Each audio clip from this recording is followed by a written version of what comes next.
Okay, so the issue of the dog grooming business actually strikes a chord with me. Now, it doesn't matter whether it's a tattoo parlour, a dog grooming business, whether it's a money transfer business overseas. It seems to me this is about illegal funds entering into the legitimate business practices in Australia. Now, we know from last week there's somewhere between 13 or 12 and $13 billion worth of drug deals every year that have to be laundered. So it's inevitable it'll go somewhere. My point to you is if you don't do it that way, how do you do it to ensure that that illegal money is not entering the legitimate business scene? Well, Ross, you're talking to the guy who, back over 10 years ago, drove the bikies out of Queensland. And the bikies here were the main people involved in the production and distribution of ice.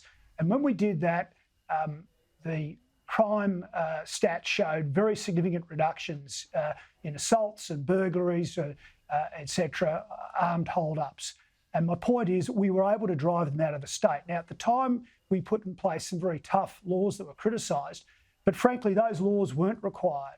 What was required was political will and pressure on the police service to actually go after the criminals and to also put pressure on the Crime and Corruption Commission, who have in Queensland extraordinary powers to go after organised crime, which they were not using, by the way. And the police and the CCC worked together very effectively.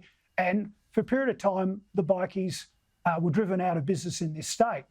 Now, what happened then was after we were thrown out of office, the political pressure wasn't there anymore and they came back. Now, why am I saying this? Well, my position is this. Generally, there is criminal intelligence out there held by state police, the AFP and other bodies. They know who the real bad guys are. They know who they really should be going after. And this is just a grab for more power. I believe that if they really want to sort of keep track of what's going on, that really the secret here is to actually conduct surveillance of the banking network.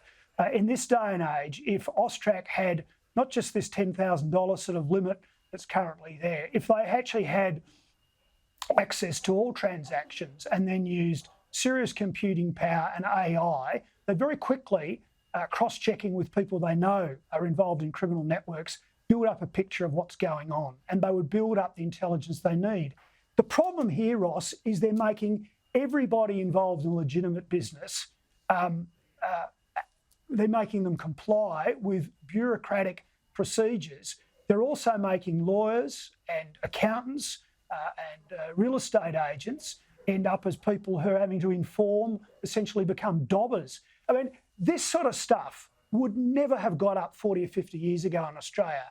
That's how far we've come towards a state of mind where we believe that ongoing surveillance and a requirement for everyday businesses and professional firms to suddenly become part of the apparatus of law enforcement.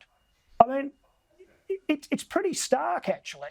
These are extraordinary laws, and there hasn't been enough debate before they were put into practice. Okay, then go back to the root cause of the need for the money laundering, which is the consumption of drugs at $12 to $13 billion a year. If you're able to reduce that, you would reduce the amount of money that needs to be laundered. If you actually had, say, illegal tobacco, which has gone, has cost the government $7 billion a year simply because it's been driven underground. So what's happened in many cases is that other things which otherwise might have been above the surface, money going through casinos or money going through, sort of typical tobacconists, now being driven underground is part of the problem why it's been driven into the hands of crime.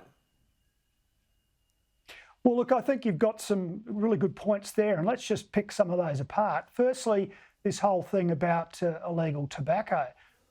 In the last 2 to 3 years, we've seen heightened excise on tobacco. Legitimate products have gone through the roof in terms of their pricing. That spawned a huge black market in illicit tobacco.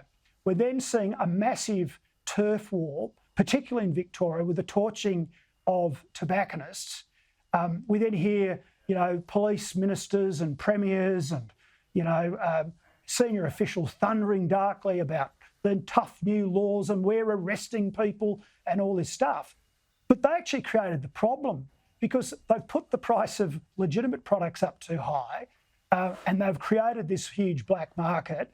And then they've seen a drop in actual excise. They've been complaining. Actually, it's been in the media recently. They're seeing receipts dropping. This has happened before in history, in Western history. It happened with smuggling down in Devon and Cornwall back hundreds of years ago. And I think, I forget the name of the British PM, but it was sensible enough and enlightened. When he dropped the level of excise applying to various products that were being smuggled in, suddenly smuggling activities dropped dramatically overnight and revenues went up. But another aspect of this is the crackdown on what's going on in casinos.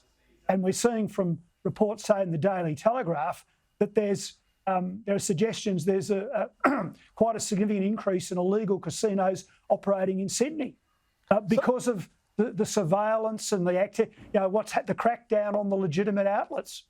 So one last thing for you, and that is, let's go back to Brendan Thomas, shall we? Because you talked about the accountants and lawyers, whether there's too many laws there, but really, in many cases, they're helping, either innocently or not, to facilitate this. Have a listen. Shelf companies that look like they're doing one thing but might actually be a front for money launderers.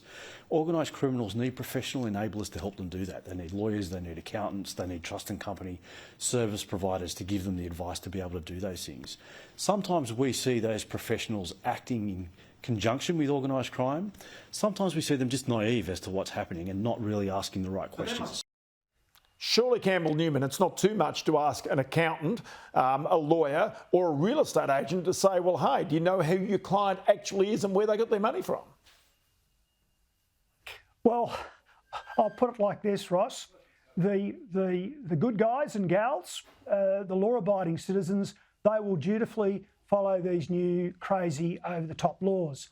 The bad guys, the criminal lawyers who are actively involved in the criminal enterprises, they will continue to do criminal things. When I was Premier, and I've got to be careful about what I can say here, I think I'm safe enough ground here. When I was Premier and fighting the bikies, as I alluded to before, I was told by the police and the Crime and Corruption Commission about a number of different lawyers in southeast Queensland who are actively involved in criminal motorcycle gangs, not as legitimate legal advisors providing the sort of defence that every citizen of Australia is afforded, but actually people involved, as the head of AUSTRAC was just saying, in the criminal enterprises themselves. Well, this is my point. We know in general who these people are. We know the gangs. We know who their advisors are. Those things can be ascertained. And it's a bit of a case of the 80-20 rule. A huge impact could be made by going after the people that the law enforcement authorities already know about. But what they're doing here, Ross, is they're making business more difficult for everyone. And the idea, and that was, again, that quote at the beginning, the idea that you would have to go through that sort of palaver to buy a dog grooming business just shows you how insane these laws are. And I again say, I hope if there are any politicians watching this, you should have a better look at what's going on with these law enforcement agencies. They are taking the proverbial by requiring everyone to go through this. I predict these laws ultimately are going to be unworkable. I'll tell you what, Campbell Newman, good to have you on the program today, and many thanks for your time. Thanks, Ross.